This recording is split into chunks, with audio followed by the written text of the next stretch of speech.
we'll see. We'll defy explanation.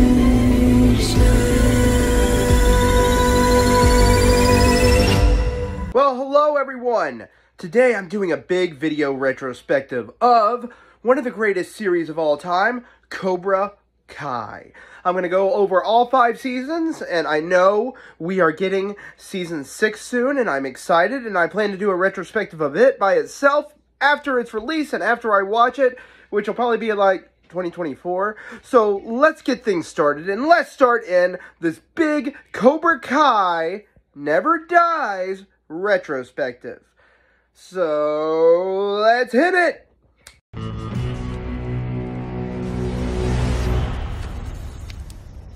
That the real story's only just begun. So let's look at season 1. This one is basically Johnny's story. What do I mean by that? It's Johnny's story. This is Johnny's storyline showing the edges and colorful characteristics of Johnny Lawrence. Rebuilding Cobra Kai from the ground up, getting back into karate, this is him. He has the most connections with Miguel in this one, and I really do enjoy this season a lot. It's probably some of TV's best seasons that honestly have ever been written. I honestly couldn't get enough of it, and it's probably my most rewatched season too.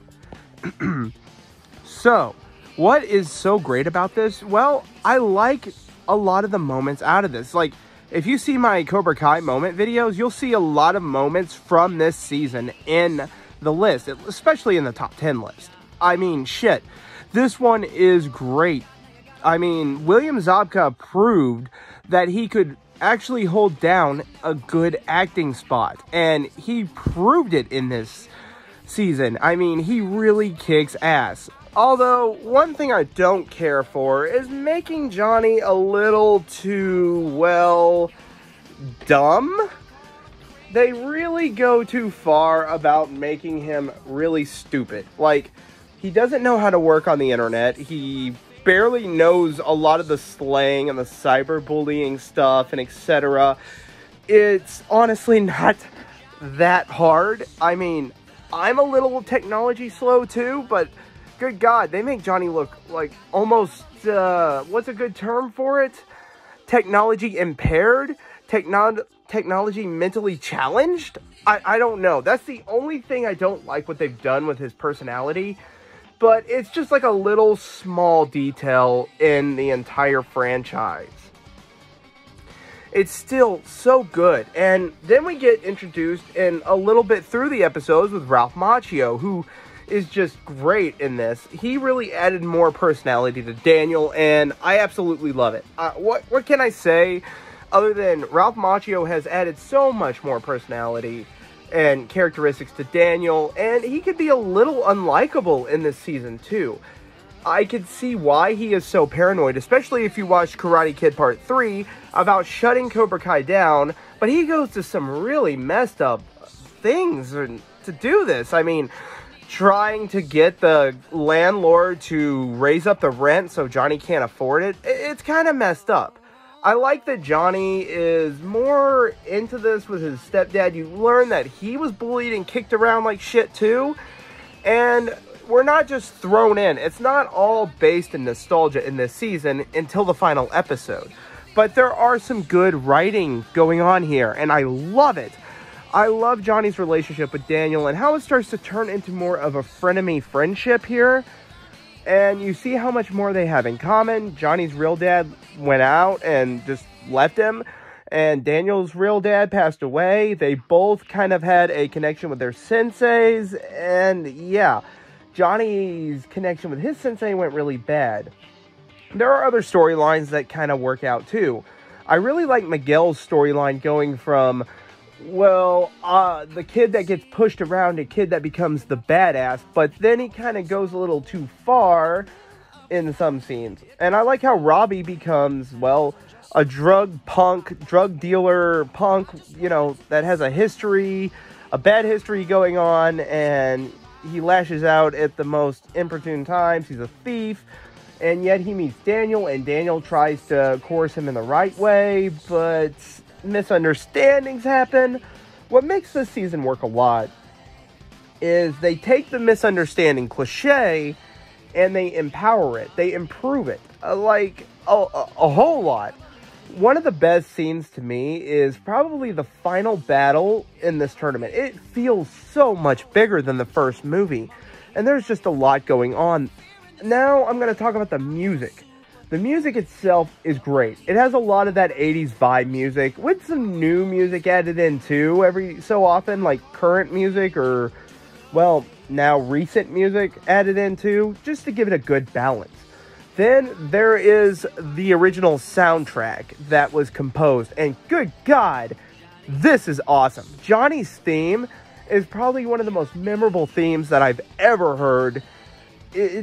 Every time that he starts to get into fights and scraps and it plays that badass theme, man, it just kicks ass. It makes you get kind of like an adrenaline rush. All I gotta say is the creators went all out on this season, and it is easily the best season, or one of the best seasons of the series. I would rank it as the second best season. There is just so much going on. There's the tournament, there is the relationship between Miguel and Samantha, there's also Robbie and Samantha, the love triangle, the stuff like that. They focus a lot on the kids, but they add more to it to add more portions to it. Then there's the ending scene after the tournament, which I dare not spoil to people who hasn't watched this. Anyway, let's move on to Season 2. I give Season 1 a 9 out of 10.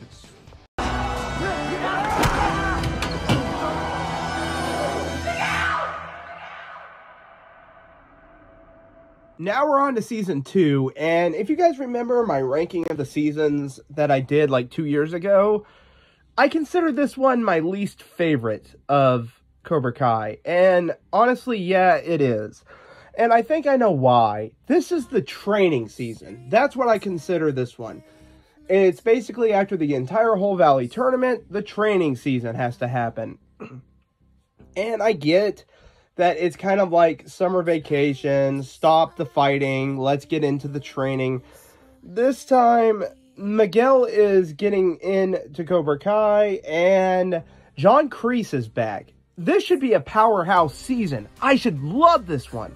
Kreese, for a long time, was my favorite of the Karate Kid movies. I absolutely love the character. Martin Kove is incredible. But, God, it just feels so slow. I know it's supposed to feel like that. There is a lot of slow moments. Daniel's trying to run his dojo, and they're trying to get in more students. Cobra Kai's trying to get in more students. Johnny's teamed back up with Kreese. It's good, but man, it could feel so lackluster at times. And I know I keep on saying that Season 1 was incredible because it just had such good foreshadowing and etc. This one, God, it just, some episodes I really just prefer to skip, and I shouldn't want to skip it. With the other later seasons that come out, I don't skip a single episode, but this one I do, and I don't have anything against this season.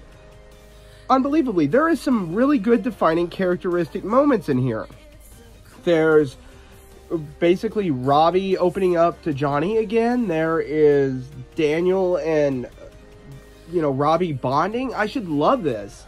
Then we have moments with Kreese, and Martin Kove added so much performance and colors to Kreese's personality in this one. I love it. But it really seems they're trying to overdo the movie references in this, and I get it. I get what they're trying to do. But this season to me is the weakest one, and I think a lot of it to me has to do with the finale, and I'll get to that when I get to that. This is a good season. I mean, I could sit back and watch it, maybe a couple years afterwards, but yeah, I could sit back, prop my feet up, and enjoy the show for what it is. It's a good season. It's just not great like Season 1 was. It's coming off the heels of Season 1, and they are really trying. And I've got to say, I am not a big fan of Tori Nichols. Not in this season. Until Season 4. So, we'll get to that when we get to that. But, however, Miguel's love triangle, then we got Sam being confusing again, and it's all just one big freaking headache. It's like a very long-winded season, and it's only 10 episodes just like season 1. I should love this, and I don't love it. I love season 1. I love the ones after this one, but this one, it feels like it's trying to get somewhere, and it's just not getting there. Or it's taking forever to get to its point. But again, this one is the training season.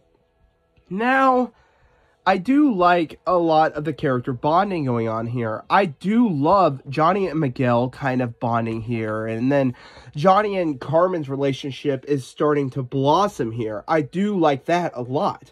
But we get that better done in the later seasons. This one just feels kind of slow, contrived, convoluted. It just takes forever to get to its point. And the training scenes are great. I mean, I love some of the training scenes. Dimitri gets a little bit of polishing off here. I do like Hawk being one of the more evil of the kid characters, and I kind of enjoy his bonding with Kreese here.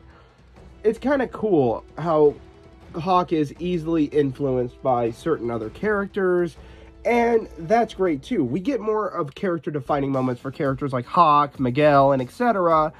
But then there are characters like Sam that just get on my nerves, and Tori, who just fucking freaks out. I hate Sam at the drinking party. I hate how she breaks Robbie's heart.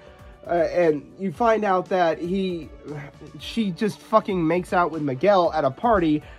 Oh, boy. It's just irritating. But the scenes that are great are really great. Martin Kove is great, and the actors from season 1 are good, too. Except for characters like, well, you know, I just don't want to get into it. But other characters like Moon and etc., they're all fun too. But still, I get annoyed with Aisha at times and etc., but that's about it. Other than that, season 2 is slow. Now we're going to talk about that final battle finale in season 2. I'm going to be honest with you here. Cobra Kai was feeling realistic in the final battle. You know, in season 1, it felt like realistic, and it felt like the fights were real. In this school battle, this doesn't feel at all realistic. It goes from like a superhero whole problem going on. And, you know, would teachers not be able to jump in and help these kids out? Would they not be able to jump in there? Do the school guards not have any stun weapons or anything like that? There's nothing realistic about this final school battle. And you know, I did put some moments from the battle, like when Dimitri kicks Hawk into the trophy case and etc. It's just aggravating, and I hate the ending. A lot of people say, oh my god, the ending leaves you on such a big cliffhanger because Miguel gets hurt and he's in the hospital, and I just fucking hate the ending to it. I do. I really fucking hate the ending. It's so contrived. No normal school would be able to fucking put up with this. They would have it stopped. They would call the fucking police. But that is just my biggest complaint with this final battle. It's not realistic anymore. It's all over the top violence for the sake of violence. They were like, here it is with season 1. We have to really top that All Valley tournament again. And unfortunately, we have to top it by getting one of the characters damaged, and boom, that's the end. So, and what happened here was we were left on a cliffhanger for over a freaking year. Yeah, over a freaking year. We didn't get an answer to this conflict about what happened to Miguel or anything, because thanks to the fucking pandemic, yeah, we couldn't see what else happened. Anyhow, I know I'm getting more involved into this shit, and I just really hate how unrealistic it is. I love the show in general. It's one of my favorite shows of all time, and like I said, the actors that do a good job do a great job. But, Jesus, this school fight. And Stinkray, I hate Stinkray until about season 5. That's all I'm going to say about him. The less said, the better. I mean, this season just feels so slow and like it's building up to something big, but then it just stops. And then it just tries to put this over-the-top violent fighting for the sake of fighting. And that's my biggest issue with it. I know the mall fights, they weren't very realistic, but this school fight, this just is trying to take off the realism that Cobra Kai was going for and set it up like, oh, it's just some big fucking cartoon. Luckily, they correct things in the next season, but for season 2, and this is a hard score for me to give the series because as a total, I love the series. For season 2, I give it a 6 out of 10. I'm sorry to people who love it, but here, yeah, it's definitely a 6 out of 10. I'm sorry to anyone that loves it, but it gets enough praise as it is, and to me, it's just a slow season. That's probably about the worst it is. Slow, and leading up to a big school fight out of nowhere, that's what hurts it. Let's go to season 3.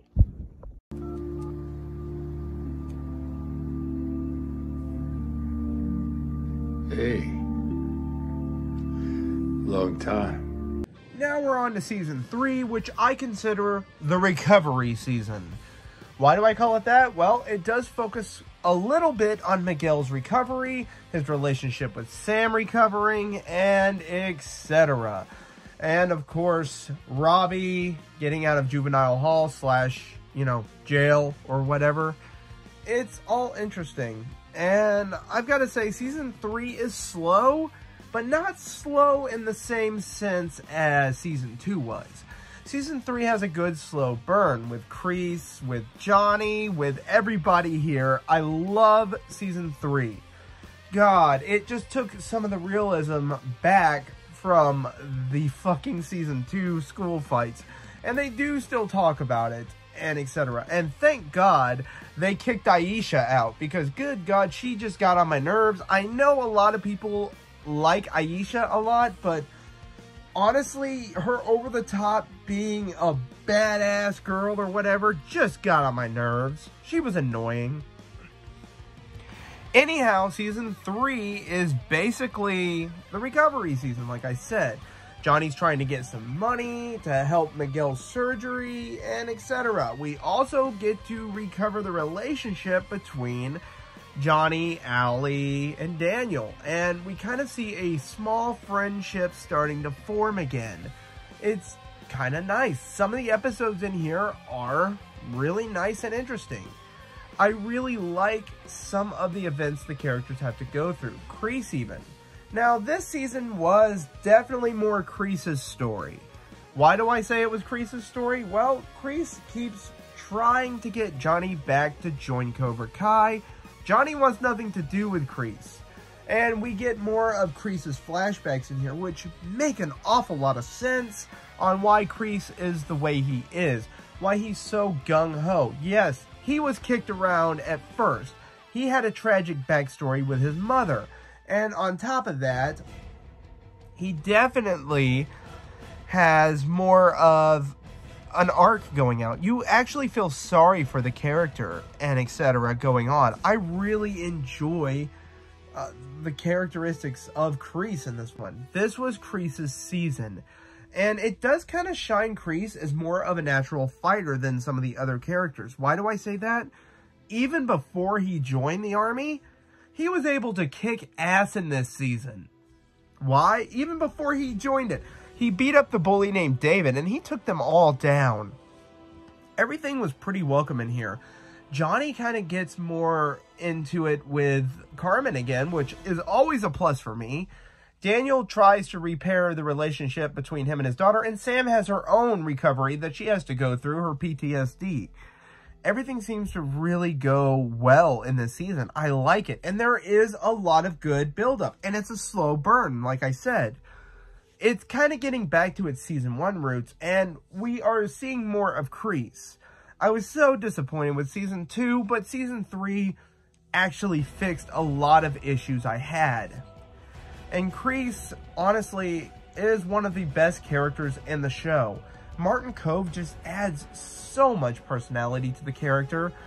In fact, though, he does go a little borderline psycho when it comes to Johnny. I mean, around the end of the finale battle, he's going to strangle Johnny to death, but it shows how he works throughout this season too.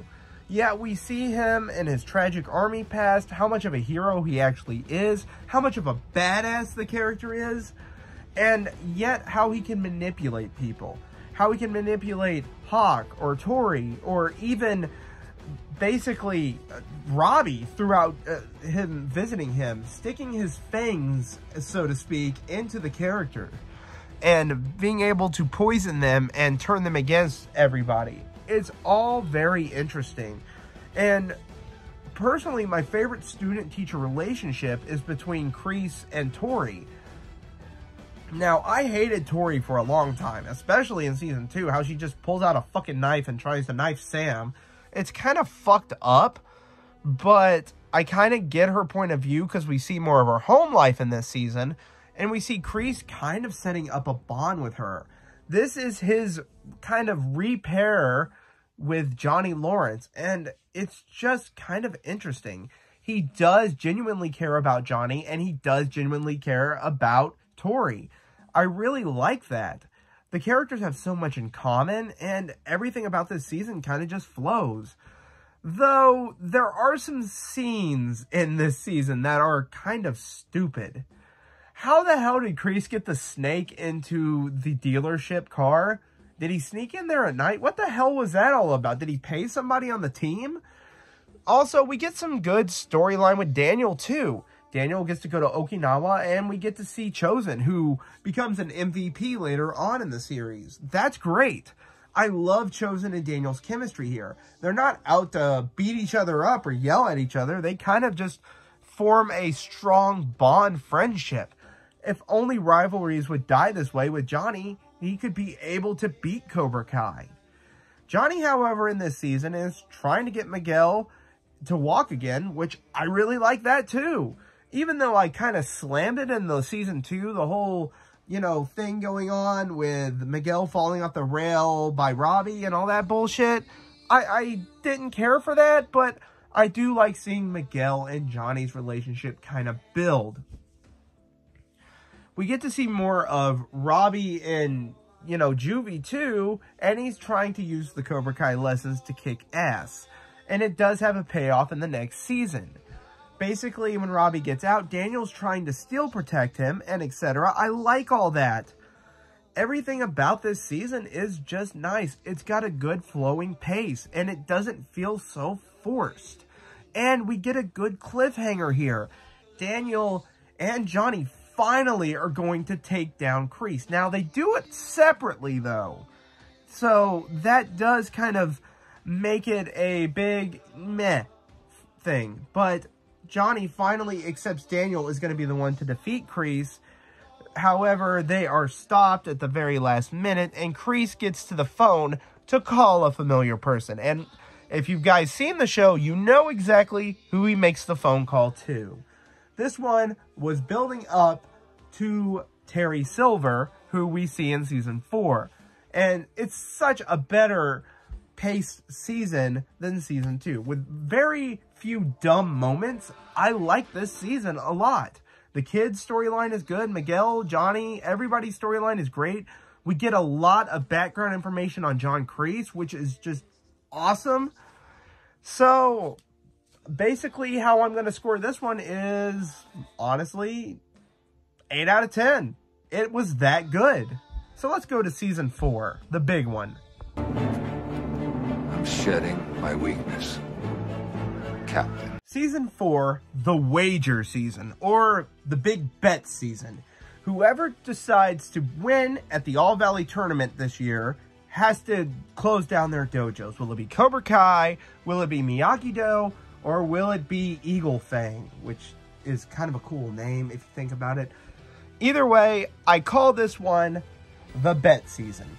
John Kreese has to go and get Terry Silver to go join up with him, and Silver is reluctant to do so at first. He doesn't want anything to do with Kreese, and he kind of holds a grudge of Kreese just disappearing, and basically gets fed a bunch of bullshit from Kreese that it wasn't about their karate, it was basically about getting Johnny Lawrence back. And honestly, Terry Silver doesn't play a huge part in this as much as the next season, so he's in very few episodes. He's in on about 10 episodes except for episode 2 of this season. But they utilize him really well. They kind of keep him in the background, but his old self does sprinkle in every now and then, and we get a lot of good scenes. Him and Daniel reuniting is one of my favorite portions of this season. Daniel is actually scared shitless here. It's just awesome. They're not relying on Terry Silver, who was a coked up guy from, Karate Kid Part 3. They're relying on him that he is a changed person, and what's worse, he has changed so much for the worse. Why? He's much more manipulative here, and he's much more subtle about his takeover. At first, he does try to respect Kreese, and etc., but he then is subtly taking over. What is to come of this, we don't really find out until later on.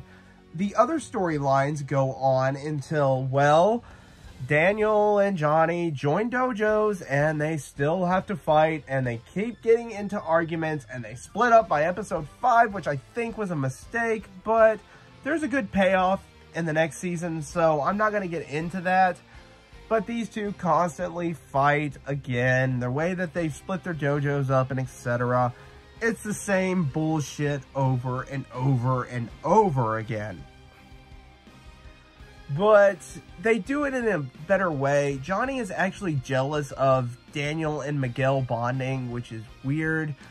I kind of didn't care for that story plot line. I mean, I get it because he's kind of found a second son in Miguel, and I kind of get that, and it feels like he's already taken Robbie away, and Robbie is now in Cobra Kai, and him and Tori kind of got a thing going, and Robbie is about getting manipulated in this. It's all pretty interesting. However, the adults' storylines in this season kind of are on the back burner. That's something I really didn't care for. Season 1 was able to merge the kids and the adults perfectly. However, this season, the adults seem like they're secondary characters in their Karate Kid movies and Cobra Kai stories more so. Johnny won't let go of his pride, and there are some subtle moments I really like in this season. I like when Sam decides to train with Johnny so she could be her own person. The two actually have a really strong bond, and I really like their chemistry together, but we don't get much of that. And then I really like Tori's chemistry with Kreese in this one a lot too. I really like that, well, Tori and Robbie make more sense than Robbie and Sam, so that's good for that. But what really starts is the adults are still in the background for a while, so are Kreese and Silver. Season 4 is slow, but in another good way like Season 3 and 1. It's slow, but you enjoy this one, and you enjoy it a lot. They're actually trying to build up to the big battle final finale of the All Valley tournament, and it does try to go all out, and it's really good with what we are given. I love the ending to this one. It really kind of shines through really well. I really like that. The fights here are way better than I thought that they would be. Sam and Tori's fight, I will never forget that one. And what really makes it good is Miguel leaves in the middle of the fight and leaving Hawk to verse Robbie. I like that a lot too. And we finally get Robbie's character growth to see the things that he's done is just to get back at his dad, which is excellent in my opinion. I really like that, the way they set that up. He's sick of hating his dad. And there are other characters that are great too. I really like Kenny Payne, who is just fantastic, and he is the younger brother of Sean Payne, who got in a few fights. Kenny was bullied and kicked around by Anthony and his douchebag friends, and then he joins Cobra Kai and kicks them back. I really enjoy that a lot. Anthony being the bully in this season was a nice little spin on that. Season 4 is good, and we get more into Terry Silver's personality, but they kind of hold it back on this, on how far he goes. Until the end, where Stinkray, God forbid, comes back and he wants to join Cobra Kai again. Kreese tells him basically in a nice way to fuck off and don't come back. And he tries to join up with Terry Silver, begging to come back, and Terry just beats the piss out of him, framing Kreese. This is something I thought I would never see. And what I like with this season is we kind of see the Kreese and Silver dynamic here between the two, which is something I really like, is that it seems in the movie, Kreese was trying to be a decent person and not come back, but Terry kind of warped him for revenge. But in this version of Cobra Kai, it's the other way around. He's trying to join Silver into this version and get him ready for revenge. And we kind of see that Kreese kind of holds the whole "I saved your life" bullshit over his head, which I think is really excellent, and it works on so many levels because it does give a good dynamic. And he constantly brings it up. I like that. It's subtle, but I like it. And Kreese likes to keep more in power, more so than Silver did in the third movie. And I really enjoyed this dynamic between the two. It's more of an internal affair fight going on between the two, of whose way of Cobra Kai is the right way. Of course, finally, after bullshit upon bullshit, Silver can't take it no more, and he frames Kreese, which is just awesome. I never once thought I would see this, and it was amazing. Stinkray gets his ass kicked, and Kreese is going to jail, leaving season 5 on a huge cliffhanger, with Chosen showing up at the end. Now, when I first saw this ending, I didn't think I was going to like Chosen being in the story. I'm not a huge fan of Karate Kid Part 2. I thought Chosen was a little too extreme, and this coming from one of the biggest Mike Barnes fans ever, yeah, I didn't think Chosen was going to fit in the story, and thank God I was wrong. But we leave on such a huge cliffhanger here. Just when I thought the writers couldn't make such a good cliffhanger as season 1, they go and they kick me in the mouth and they do it right, and they give us a perfect cliffhanger here with Chosen showing up, Kreese going to jail. Where can they go from here? The Cobra Kai has won, and they are taking over the valley. We know Silver is going to expand and expand and expand. What can I say about season 4 other than it's a great season? Is it as good as season 1? Well, back when I made my old list, I was just off the high of it being new and out there, and I said it was the best season. I was wrong on that, but it is still a good season. Is it as good as season 1? Definitely not. But it comes real close to it. I just wish they hadn't put the adults in the background kind of until around the end of the movie, or series, season, whatever. So, I love this season a lot, and I'm probably going to give it a 7.5 out of 10. It was so good to see Thomas Ian Griffith back as Terry Silver, and it was amazing on the route that he took the character, or that the creators brought the character. So let's go on to season 5.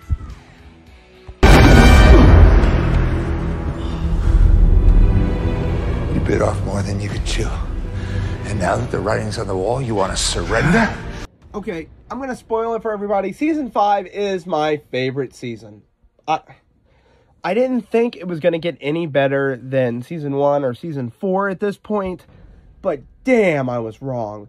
They finally did what they could do, and they went all out on this season. Fan service-wise, character-wise, relationship-wise, everything went perfectly. I call this season the Silver season. Why? Because Silver has finally taken root as the main villain. This is the adult storyline in this season. You see, Daniel and Johnny's resolves kind of gets pushed to the background in later seasons. Why, their storylines about how to finish things. Season 5 is basically the sequel to Karate Kid Part 3. And what do I mean by that? He finally can stand up to Terry Silver, and I love that. Okay, well, basically Kreese is in jail. Daniel is paranoid as hell about what's Silver planning, what's his next move, and what could happen next. Daniel has brought in Chosen, and yeah, Chosen honestly is one of the saving graces of this season. And with so much how much they packed in here, that's saying a lot. Chosen was great. I fell in love with his character and personality. They didn't change him that much. He's still Chosen in so many ways. He's got a good personality. He's a joker. And him and Daniel's friendship, I could just see it. Of course, there's some weakness in this season, unfortunately, but it's very few and far between. Thank God it's nothing that huge. The weakest portion of the storyline is Miguel and his dad, and I'm pretty sure they're going to bring him back in the next season, which is going to be the final season. But this is the only episodes or portions of the episodes I just don't care for. I like Miguel as a character. He's great and all, but I just don't care for the storyline. But luckily, it doesn't drag it down too much.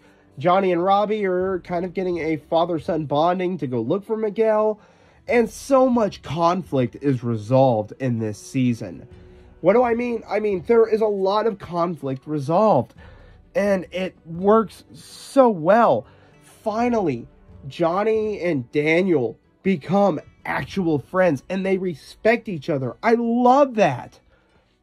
Of course, they don't really start to form a friendship until episode 5. But it works so well. And now I've got to talk about the VIP of the series. Besides Chosen, Terry Silver as the main villain. Holy shit, I didn't think that they could be any more evil than he was in Karate Kid 3. But damn, they blew my mind. He was pure evil in this. But you still want him to succeed because of the performance of Thomas Ian Griffith in this. This is such top tier fucking acting. And Daniel and Terry Silver's big battle. This is what the whole story really focuses on. Of course, there's other side plots like Johnny and Carmen having a kid together, which I think is great. And we get so much resolve, like I said earlier. Miguel and Robbie finally are friends, and they're cool with each other. And they finally get over the whole thing with, Robbie kicking him over the stands and the school fight that I really hated. And it just kind of works out. They work better as friends than enemies. They don't want to make the same mistakes that their dads make, or surrogate dads in some way. Honestly, it just kind of works. Although there is some problems in the story I dislike, with Sam dumping Miguel, being selfish like normal, but it's just quite few and far between her moments. This is Daniel's story and Terry Silver's story. This is their route. Daniel is trying his damnedest to find and stop Terry Silver and to expose him for what he is. Even though Kreese is in jail, Daniel actually uncovers truth about Stingray being put in jail and etc. It's just really, really good. The whole dynamic between Daniel and Silver is just so good. And there are just some moments that I can't ever forget. Like, Chosen. Chosen was awesome in this.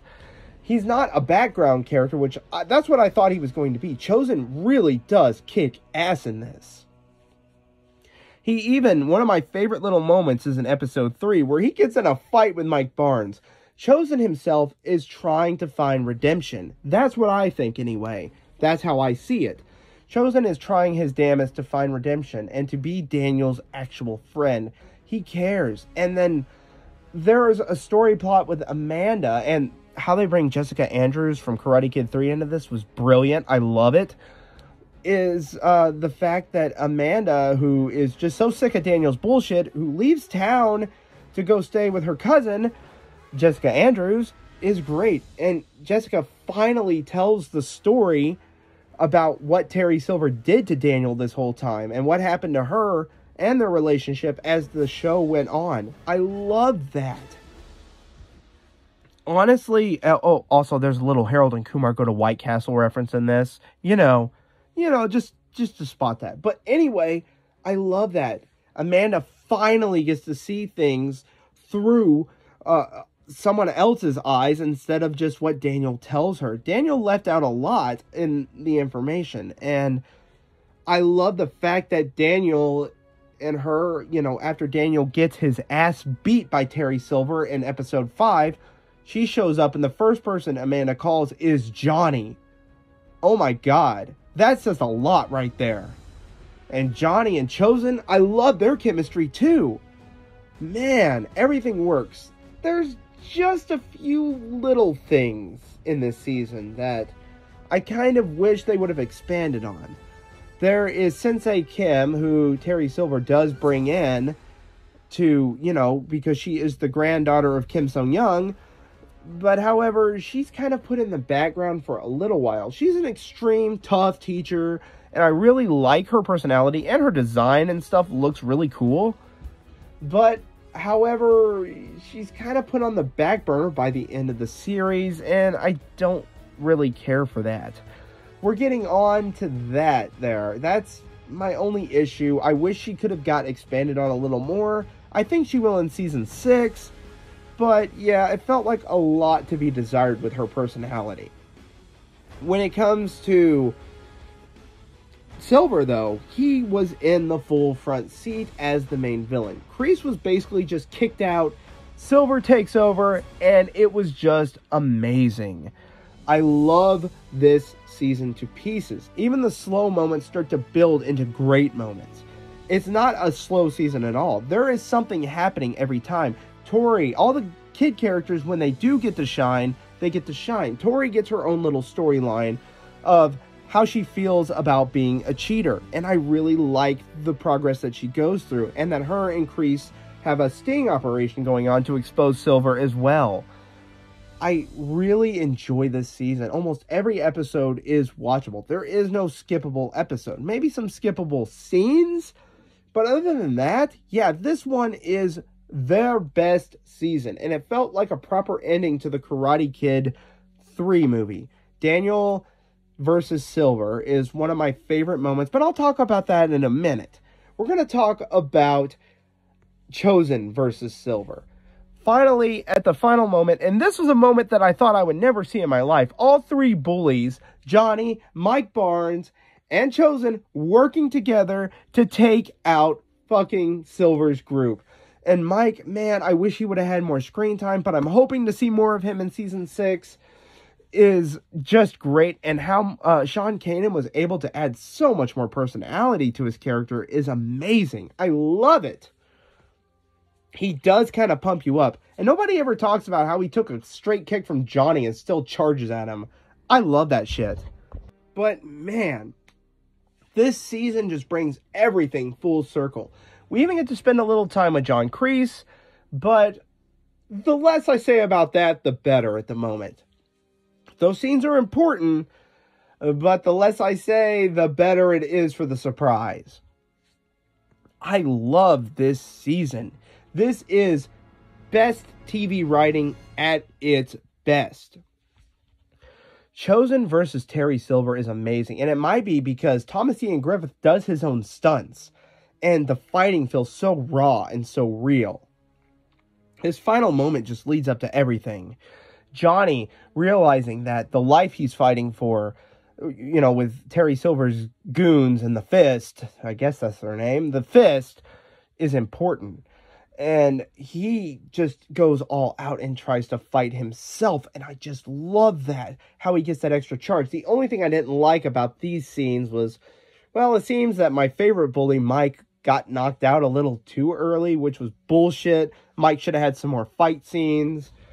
But other than that, it was great. But man, watching Silver versus Chosen is amazing. Yet, Silver cheap shots Chosen and knocks him down. But a weakened Silver versus Daniel LaRusso. The resolve that we kind of needed for a long time, that we didn't know that we needed, was Daniel finally using the Quicksilver method against Silver, and it was great. And the kids' subplot about them trying to expose that Silver cheated in the All Valley tournament is a nice little nod too. It all just ends really well. And if this was the end of the series, I can understand, and I could accept it as the end. But however, there is more to go on this story, and I'm not going to spoil it completely. I don't know what direction they're going to take the series in. I don't know how season 6 is going to play out, but I really hope that Colonel Dugan shows up. I know he's a next Karate Kid villain, and I would love to see Hilary Swank again, playing at least as a side character. At least give her an episode, guys. She kind of does deserve it. Either way it goes, I want to see what's next, and I would like to see other character story arcs expanded. Like, well, I want to see more of Mike Barnes, obviously, and I would love to see more of Sensei Kim's story plot. I want to know her deal, too. Either way it goes, this season was like a fine wine. It lasted, it was incredible, it tasted great, it was a beautiful watch, and I'm going to rank this and rate it as a 9.5 out of 10. This one is easily a fantastic season with a great watch. And I highly recommend any Cobra Kai fan that hasn't watched this season yet to give it a watch. I don't know how season 6 is going to go, but once it comes out, I'll do a full retrospective of it by itself. And that ends this video. Well, I hope you guys actually enjoyed this video. I had a lot of fun making it, and at least I finally did something that wasn't anime related. I know I have been doing a lot of anime videos lately. Anyhow, let me know in the comments if there's another TV show retrospective you want me to do. Always remember, I'm listening. Hello, this is Corey Feldman. Welcome to my studio here in Los Angeles, California. And I just wanted to pop in to say congratulations to Tim. Mr. Tim, I hope everybody's enjoying your videos. He's got some great content, and if you're enjoying his content, make sure you click on that little button right there that says subscribe. Why? Because everything on his channel is Bossa Nova. That's right. Congratulations on your channel, Mr. Tim. I'll be following you, and I know everybody else will too.